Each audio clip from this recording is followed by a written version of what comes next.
নমস্কাৰ, মই হিমাংশু আপোনালোকক স্বাগতম জনাইছোঁ। আজি মই উপস্থিত আছোঁ হাজোৰ পৰা 12 কিলোমিটাৰ দূৰত, লগতে শুৱালকুছিৰ পৰা প্ৰায় 13 কিলোমিটাৰ দূৰত এখন ঠাই, এখন দেৱালয়। আপোনালোকে হয়তো বহুতে জানে আৰু বহুতে হয়তো নাজানে। যিখন দেৱালয় আকাশী গংগাৰে মহিমামণ্ডিত শ্ৰী শ্ৰী থাৰেশ্বৰ দেৱালয়। থাৰেশ্বৰ দেৱালয়ৰ কিছু কথা জানিবলৈ মই আজি ইয়াত আহিছোঁ, লগতে আপোনালোককো জনাম বুলি মই ইয়ালৈ আহিছোঁ।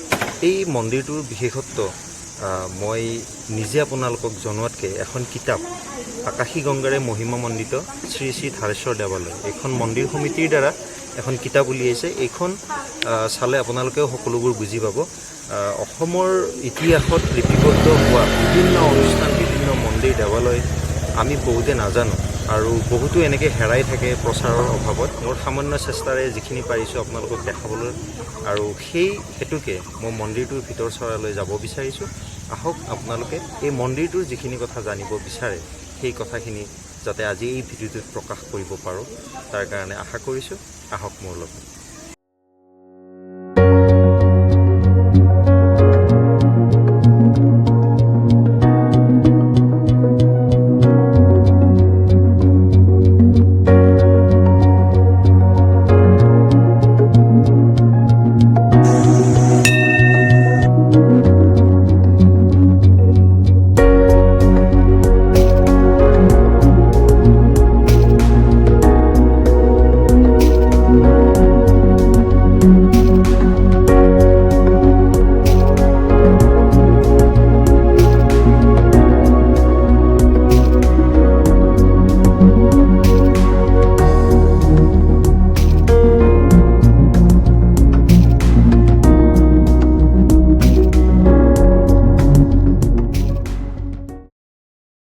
প্ৰভুৱে ধাৰেশ্বৰ মন্দিৰ প্ৰতিষ্ঠা হোৱাৰ কাৰণ আমাৰ আটা পিতাই কৈ আহোঁতে, যেতিয়া কালাপাহাৰে ধ্বংসৰ পাছত শিৱসিংহই ৰুদ্ৰসিংহই আৰু পুনৰ প্ৰতিষ্ঠা কৰে, তাৰ পৰাই এনেকৈ পূজা পাৰ্বণ, ওচৰতে কছাৰী মানুহ কিছুমান আছিল, গাই এজনী যায় তাতে বন্যাত গাখীৰ দিয়ে। মালিকে তত্ত্বাৱধান কৰাৰ পাছত অনুসৰণ কৰি যায়, দেখে যি শিৱৰ মূৰত গাখীৰ পৰিয়ে আছে। সেইদিনাৰ পৰা খনন কৰি তেওঁক মুক্ত কৰি চাকি বন্তি দিয়াৰ ফলতে এনেকৈ আহি আজি এতিয়ালৈকে বৰ্তমান পূজা পাৰ্বণ চলি আছে। 60 চনত যেতিয়া গভৰ্ণমেণ্ট কৰা নহয়, তেতিয়া মেনেজিং কমিটি এখন পাতি দিয়ে, SDC সভাপতি। এনেকৈ তেওঁ তত্ত্বাৱধানতে পূজা পাৰ্বণ, বাৰ্ষিক উৎসৱ, দুৰ্গা পূজা, দৌল, জন্মাষ্টমী, শিৱৰাত্ৰি, পচতি, এনেকৈ নানান ধৰণৰ উৎসৱ হয়। আৰু অহৰহৰ যাত্ৰী। আমাৰ ইয়াতে পট্টপ বুলি এজন মানুহ একদম খৰা কঙা আছে। এই দেউতাকে ধান ৰখাকৈ এটা শিলত বহাই থৈছিল। তেতিয়া তেওঁ দুপৰবেলা এটা বুঢ়া বৃদ্ধ বয়স হৈ আহি তেওঁক ক'লা, ল'ৰা এতিয়া তই কিয় বহি আছা, ঘৰক যা। ইয়াত মই খৰা যাব নোৱাৰোঁ, এই তই যাওক। গমেই নাই, সেই একে দাউৰে যায় ঘৰ পালা। আমাত কৰিব ভাল মানুহ, হাৰিয়াৰে গাই আছিল, গাখীৰ দুই গোসাই ধুৱাই। একদিন বাঘে খালা, বামুণে পূজা কৰিব আহি দেখে যি গাইটো মৰি আছে। তেতিয়া কৰি তোমাক ইমান ধুৱাইছোঁ, তোমাৰ গাই খালা, আজি সুধা পানী দি ধুৱাব লাগে। পিছদিনা সেই ঢেকীয়াপতীয়া বাঘ এই গাঁওখনৰ তলত আহি মৰি আছে। থাৰেশ্বৰ যিটো পূজা শিৱলিংগ হয়, তাত ওপৰৰ আকাশী গংগাৰ লগত বস্তুটো জড়িত আছে। সেই ধাৰ আহি শিৱত পৰি থকা কাৰণৰ নাম হ'ল ধাৰেশ্বৰ। আৰু ওপৰতো যদি যায় ক'তো যায় বাৰিষা খল্লি কম বেছিও নহয়, এক নিয়মত তাৰে পানীয়ে এতিয়া ভোগ ভাত খাবা লোৱা পূজা পাৰ্বণ সমস্ত যাত্ৰীবিলাকে বস্তু বাৰী মানুহ অনুমানে চাউল দালি তাই তৰকাৰী চাতি বন্তি লৈ আহে আৰু ইয়াতে আমি ৰান্ধা বাঢ়া কৰি দিয়া যায়। আৰু নহ'লেও যাত্ৰী নহ'লেও নিত্য ভোগ দিয়াই যায়।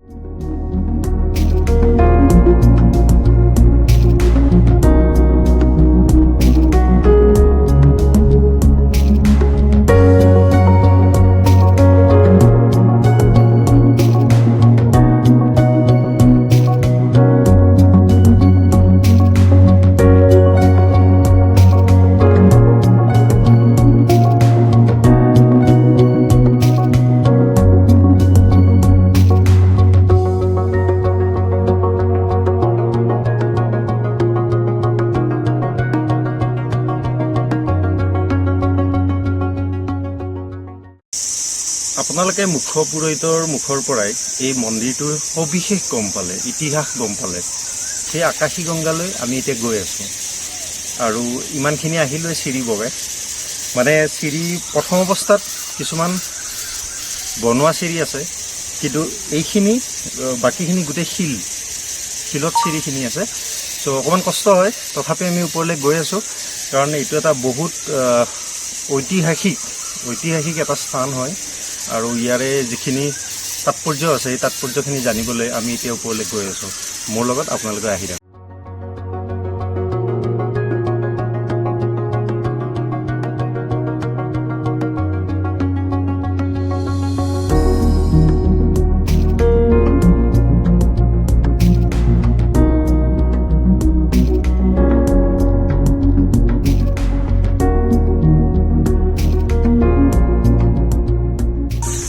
আমি চিৰি বগাই বগাই আহি এটা ৰেষ্ট পইণ্ট পালোঁ।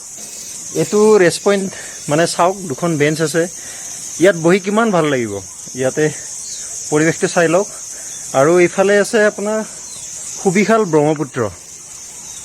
এইখিনিতে এটা শিৱলিংগ আছে, এইখিনিতে গুফাটো আছে। গুফাটো এতিয়া আপোনালোকক দেখাম, য'ৰ পৰা পানী গৈ 900 ফুট তলত থকা যিটো মেইন ধাৰেশ্বৰ দেৱালয়ৰ যিটো বিগ্ৰহ আছে, সেই বিগ্ৰহটোত ইয়াৰ পানী তাত নিজে নিজে গৈ থাকে।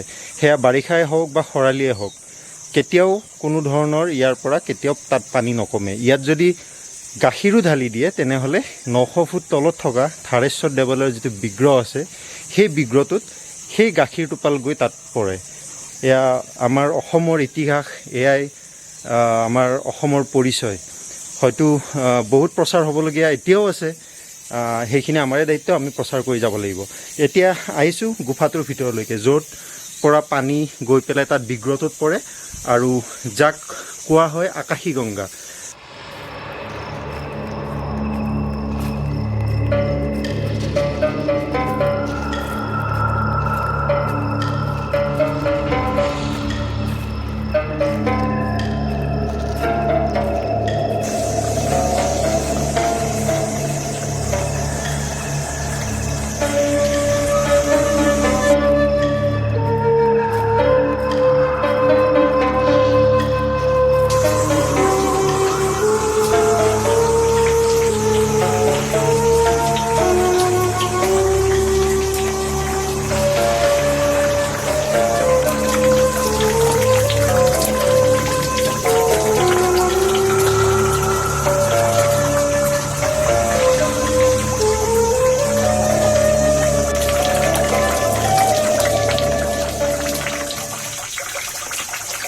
ইমান ওপৰত পাহাৰৰ টিলাৰ পৰা কেনেকৈ পানী পৰি আছে, অহৰহ পানী।